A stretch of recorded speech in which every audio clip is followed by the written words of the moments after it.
trouxe para vocês 6 lugares mal assombrados no Brasil.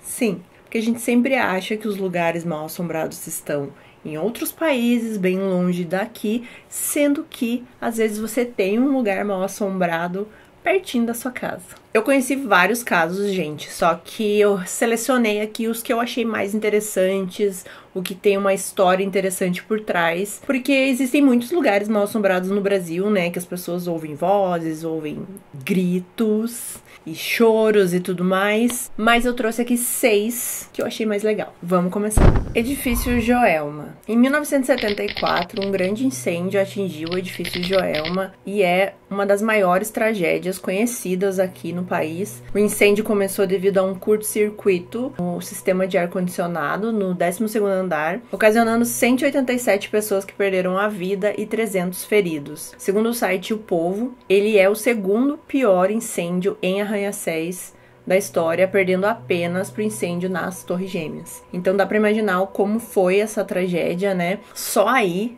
a gente já imagina como deve ser a vibe desse prédio. Os relatos de fantasmas já começam no cemitério, onde 13 vítimas foram enterradas. Essas 13 vítimas, é dito que elas morreram dentro do elevador, elas tentaram fugir pelo elevador.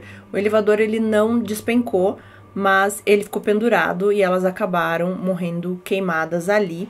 Diz que foi uma das piores cenas que os bombeiros viram e essas 13 pessoas foram enterradas juntas, né, lado a lado, num cemitério. E o coveiro desse cemitério diz que durante muito tempo ele escutava vozes e gemidos vindo dessas valas. Num dia, num momento de desespero, ele estava com um regador e ele regou ali aonde as pessoas estavam enterradas e ele falou que os barulhos cessaram. A partir daí ele começou a colocar sempre um copo de água perto dos túmulos e ele nunca mais ouviu. Mas não é só isso que envolve o edifício Joelma. Além das pessoas hoje em dia ainda relatarem que escutam vozes, pessoas pedindo socorro, diz que as luzes dos carros que ficam no estacionamento às vezes acendem e apagam sem ninguém dentro. Em 2004, um monge foi chamado pelo prefeito da cidade de São Paulo para apaziguar o lugar, para dar uma limpada no lugar. E o monge deu uma entrevista para a TV Globo, em que ele disse que ele não ia poder fazer nada ali para apaziguar os fantasmas que moravam ali. Ou seja, o próprio monge diz que existem fantasmas lá. Aí, gente, tem mais coisa. E é agora que a gente entra no crime do poço. No mesmo terreno onde está o edifício Joelma, atual edifício Praça da Bandeira, existia uma casa onde morava Paulo Ferreira de Camargo e sua mãe e sua irmã, Maria Antonieta e Cordélia. Ele era um jovem, assim, que as pessoas achavam ele meio estranho, ele estava se formando em química, e assim, resumidamente, um dia ele chegou para os familiares e falou: olha, eu fui viajar com a minha mãe e minha irmã para o Paraná, e o nosso carro caiu e elas morreram. Infelizmente, elas morreram. Todo mundo achou estranho, porque não existia evidências, não tinha carro, não tinha corpo. E todo mundo também achou estranho porque ele estava agindo de uma maneira como se nada tivesse acontecido. Então o irmão da mãe dele, né, ou seja, o tio, ele começou a achar muito estranho e começou a investigar. Contactou a polícia e tudo mais e começaram as investigações. Aí eles descobriram que ele estava numa briga aí com a mãe e a irmã. Existem 2 versões. Existe a versão da briga e a versão da doença. Vou explicar. A versão da briga é que ele estava namorando com uma enfermeira e ela não era virgem. E isso não agradava nem a mãe, nem a irmã. Então, eles viviam numa briga constante e mesmo assim, Paulo não terminou. E a partir daí o comportamento dele ficou pior e pior. Sendo que pessoas que estudaram com ele relataram depois que ele chegou a fazer umas perguntas do tipo: qual produto químico corrói mais rápido um cadáver? Eles descobriram também que ele tinha contratado 2 funcionários para construir um poço na casa dele. A desculpa dele é que ele ia fazer uma fábrica de adubo e o poço ajudaria ali a irrigar o que ele estava querendo fazer. Com o poço finalizado, o plano de Paulo estava praticamente concretizado. Faltava só um pequeno detalhe. A fábrica de adubo? Não. Ele pegou a arma que ele tinha e atirou na mãe e na irmã. Obviamente, as 2 perderam a vida e ele jogou as 2 dentro do poço. 19 dias depois, a polícia já estava investigando e eles chegaram na casa de Paulo e o Paulo ainda fez piadinha. Vocês acham realmente que eu iria fazer isso com a minha mãe e com a minha irmã e enterrar elas no meu jardim? A casa é de vocês. Como ele não podia sair fora da casa, porque a polícia já desconfiava que ele tinha algum envolvimento, ele foi pra dentro da casa, pegou a arma dele e dentro do banheiro tirou a própria vida. Existe também a versão de que a mãe e a irmã estavam muito doentes e eles não teriam dinheiro para tratar dessa doença, e o Paulo fez isso de tirar a vida delas e depois a dele para resolver esse problema. Aí fica a pergunta: as pessoas que ouvem pessoas pedindo socorro, pessoas gritando, sussurros, passos, os carros que ficam piscando, seriam da família ou das pessoas que morreram no incêndio? A Casa das Sete Mortes. A Casa das Sete Mortes fica em Salvador, na Bahia, e não se tem muita certeza quando ela foi construída. Acredita-se que seja lá por 1605. E ela é considerada uma das casas mais antigas da Bahia, se não a mais antiga. Já foram muitos especialistas lá que fizeram uma avaliação dos azulejos, que são originais, e eles datam mais ou menos dessa época de 1605. E também mapas muito antigos dessa época já constavam com essa casa lá. Morava nessa casa uma família, né? O pai, a mãe e 5 filhos. E eles tinham vários escravos e vários empregados. Uma dessas empregadas se revoltou porque ela era muito maltratada, não só ela, como todos os outros, mas ela se cansou daquilo e acabou envenenando os 7. Depois disso, a casa ficou fechada por décadas e posteriormente foi reformada pelo governo e se tornou a casa paroquial em 1755. E o padre também tinha os escravos que moravam lá, e é dito que houve um assassinato onde o padre e os seus empregados morreram e não houve nenhuma explicação até hoje. Eles foram encontrados sem vida e não tinha explicação nenhuma. Depois disso, a casa foi tombada e virou patrimônio histórico. Hoje ela é uma casa onde existem exposições, aulas de artes e coisas relacionadas à arquitetura. Porém, as pessoas que vão na casa e que passam na frente da casa à noite, principalmente, dizem escutar vozes, gritos, as portas abrindo e fechando, janelas abrindo. E as crianças que vão lá para ter essas aulas que a casa oferece sentem a casa tremer, a casa balançar. É um dos lugares mais assombrados de Salvador. Castelinho do Flamengo. Esse castelo foi criado no século XX com tendências italianas da época. E ao mesmo tempo que ele expõe uma beleza exuberante, ele esconde histórias assustadoras. Assim que ele foi finalizado, o comendador Joaquim Souza Cardoso foi morar lá com a sua esposa. Muitos anos depois, em 1932, ele foi moradia do imigrante português Avelino Fernandes, que viveu lá com a sua esposa e a sua filha, Maria de Lourdes Feu Fernandes. A história diz que os pais acabaram morrendo atropelados em frente ao castelinho por um bonde. E a menina, que era só uma criança, acabou vendo toda a desgraça que aconteceu com os pais dela. Ela passou a ter uma vida de muito sofrimento e ela foi entregue para um tutor. Esse tutor maltratava muito ela e deixava ela presa na torre, na parte mais alta do castelinho. Em momento de desespero, ela acabou tirando a própria vida. Em alguns lugares diz que ela fez isso pulando da parte mais alta do castelinho. Com a morte dos donos, a casa ficou num impasse jurídico por muito tempo, e nesse período ela foi invadida por moradores de rua. No entanto, ninguém conseguia ficar lá dentro da casa por muito tempo, alegando ouvir coisas estranhas, até mesmo toques no seu corpo enquanto eles iam dormir. É dito que Maria Fernandes ainda mora no castelinho até hoje e perambula por lá em busca de vingança. Em 1992, o castelinho abriu como um centro cultural. O espaço conta com uma videoteca de mais de 1.500 títulos, 14 cabines de vídeo. No segundo andar tem um cinema com uma capacidade aí de mais de 40 lugares e salas de exposição. Na assustadora torre há um espaço livre e uma sala de leitura. E aí, quer ir lá ler com a Maria de Lourdes? Assentamento Bela Vista, ou Casarão Mal-Assombrado de Araraquara. A região fica numa agrovila, onde virou patrimônio histórico e as pessoas vão visitar lá por causa da gastronomia, das tradições, e uma das atrações é essa casa. A casa foi construída em 1880, onde ali no local era uma fazenda de café. Posteriormente, ela serviu também de usina de cana-de-açúcar. O casarão abrigava escravos na parte inferior dela. Tanto que quem chega na casa, na verdade na parte de trás dela, existe um fosso meio no formato oval, raso, onde é dito que ali era um lugar usado para punir os escravos. Eles eram obrigados a deitar ali numa salmoura após serem açoitados. E qual é a lenda dessa casa? Toda a história mal-assombrada surgiu após uma foto que tiraram da casa e apareceu um vulto na janela. E começaram a falar que era do coronel Antônio Joaquim Carvalho, que construiu o lugar e que provavelmente ainda mora lá.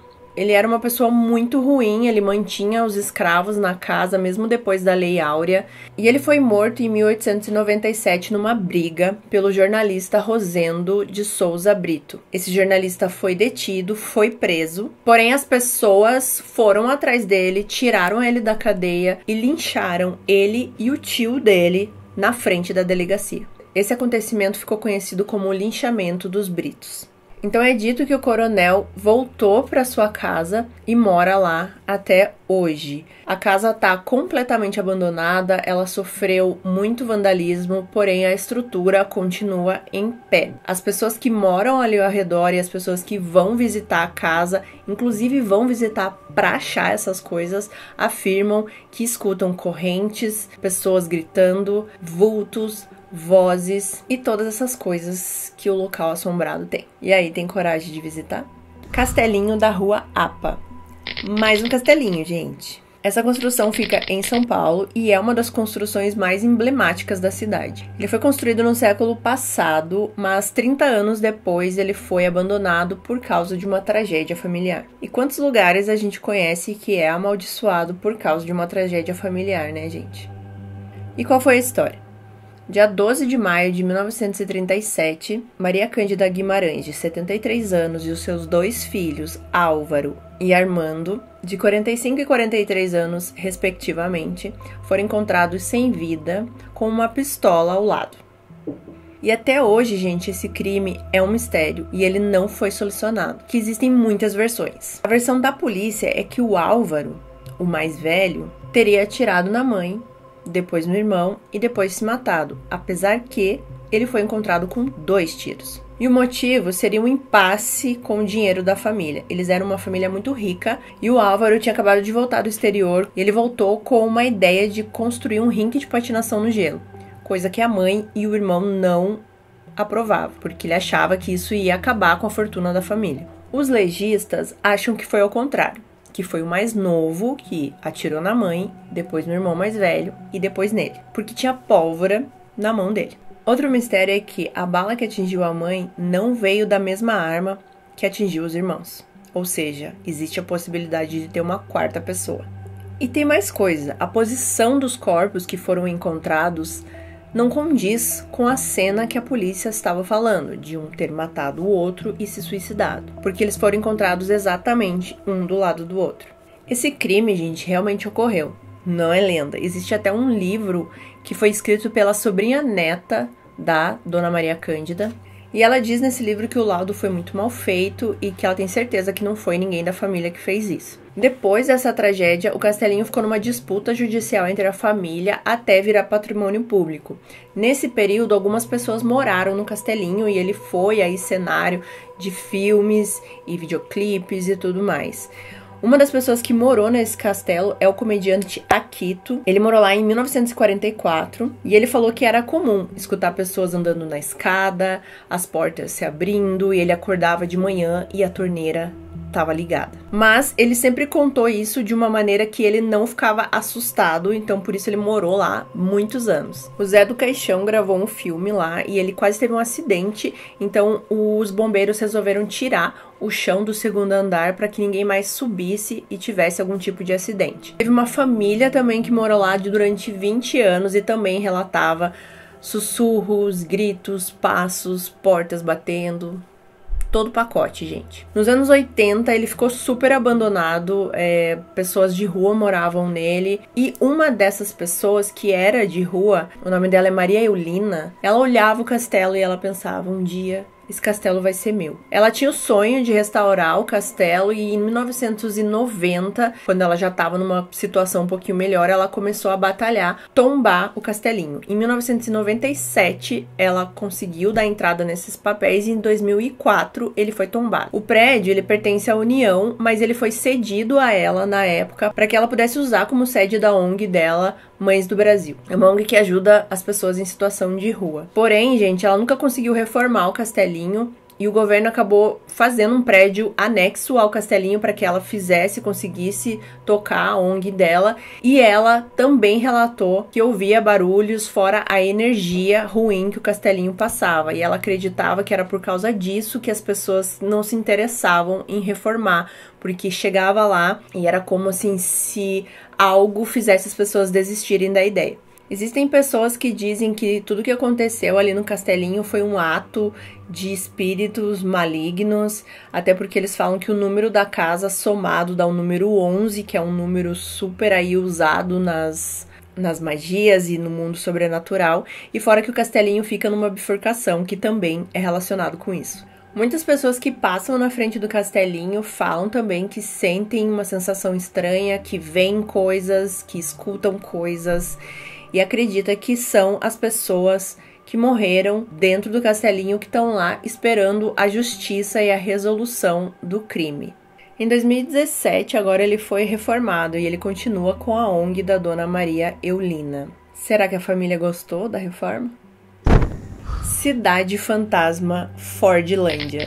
Na década de 1930, a Ford precisava de borracha. E na época, não existia a borracha sintética. Você precisava plantar as seringueiras, extrair o látex e fazer a borracha. Aí, Henry Ford teve a brilhante ideia de vir para a Amazônia. Ele veio numa expedição e ele teve a ideia de que ali seria uma ótima plantação de seringueiras e fechou um acordo com o governo brasileiro para plantar essas seringueiras na Amazônia. Ele chamou 5.000 pessoas dos Estados Unidos para essa empreitada, incluindo os engenheiros e as famílias, e mais 5.000 trabalhadores do Brasil. Aí eles batizaram o lugar de Fordlândia, bem estilo americano. Inclusive, as casas dos administradores era como se fosse um povoado americano. As casas tinham piscina, campos de golfe, super luxo, mas só para os administradores. Então a cidade tinha tudo, gente. Tinha as fábricas, tinha os hospitais, tinha mercado.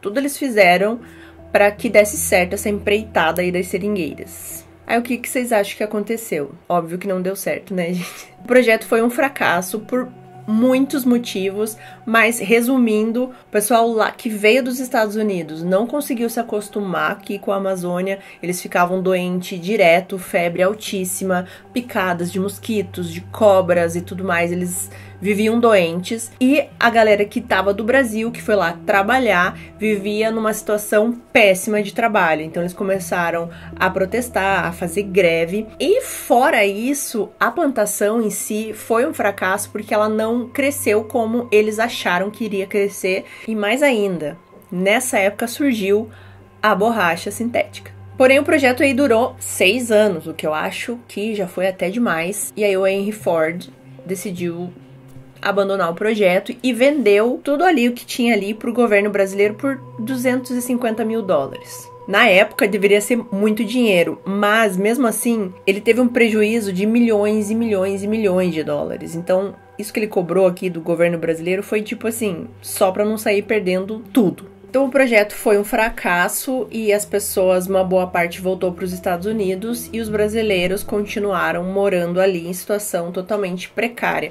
Muitas das casas, dos galpões, onde ficava a fábrica, os hospitais, foram vandalizados e hoje se encontram completamente abandonados. Desde então, as pessoas começaram a sair dessa cidade e as que continuaram lá acabaram morrendo, então tem cemitério. As pessoas que ficaram lá não tinham muito para onde ir, sendo pessoas sem teto, né, porque as casas lá acabaram sendo vandalizadas, então não tinha muita casa pra morar. Ainda existem 2.000 pessoas que moram nessa cidade, então talvez ela não seja tão fantasma assim, mas são pessoas que provavelmente chegaram depois porque não tinham outro lugar pra ir. Nos lugares abandonados, que é onde ficava a fábrica que é abandonada, os galpões, os hospitais, e é lá onde eles escutam as pessoas chorando, conversando, barulho de máquinas, barulho das pessoas como se elas ainda estivessem trabalhando em busca do sonho americano. E é isso, gente. Espero que vocês tenham gostado do vídeo de hoje. Eu fiquei com bastante vontade de conhecer algum desses lugares, porque sim, tenho essas vontades, porém, só de dia, gente, porque sou medrosa. Espero vocês no vídeo de amanhã e obrigado por ter assistido até aqui. Tchau!